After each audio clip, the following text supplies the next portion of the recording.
Can you speak as a blogger about one of the perils I know in our kind of work is when you just sort of parachute into blogs, there's a risk of being seen as shilling, as opportunistic. How can people, communications professionals, effectively actually become part of that ecosystem, as you put it? Well, first of all, so what, I say, right? So what? So you're seen as shilling around. It's a big deal. How do you get that? You put food on your plate by getting a message across. So go ahead. Now, there's ways to do it with, it's up to your own person with a bit of wit, a bit of a lamb, if you've got to try it. But I know that I try to avoid opinion at my blog. It probably seeps out there, but I'm not a pundit. I'm a reporter, so I'm not going to say Harper's great, Dionne's great, Layton's great, whatever. I can be in the information business. I can debunk stuff.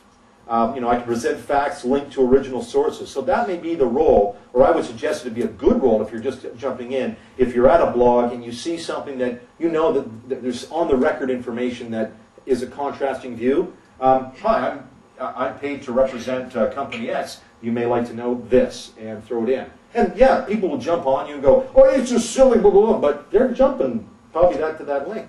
So go ahead. I would caution you against trying to disguise yourself. I'm a big believer that if you find me online, my name's on everything I've ever written online. Just because it's in my interest that you would be able to contact me, that you trust me. I'm not out there doing whatever. And I would challenge you to say, put your name on it.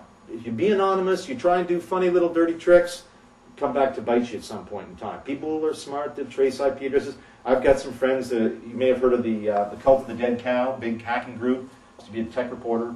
They just released a really new cool tool called Gulag.org, Goolag, and it's basically a tool that will sniff your sites, look for ports, it's a fun little thing. And these are friends of mine. I know lots of journalists have friends who are hackers. Stuff will get back to you if you try to hide. It's on the internet forever. So don't be anonymous. Be upfront. Identify yourself, and be straight up.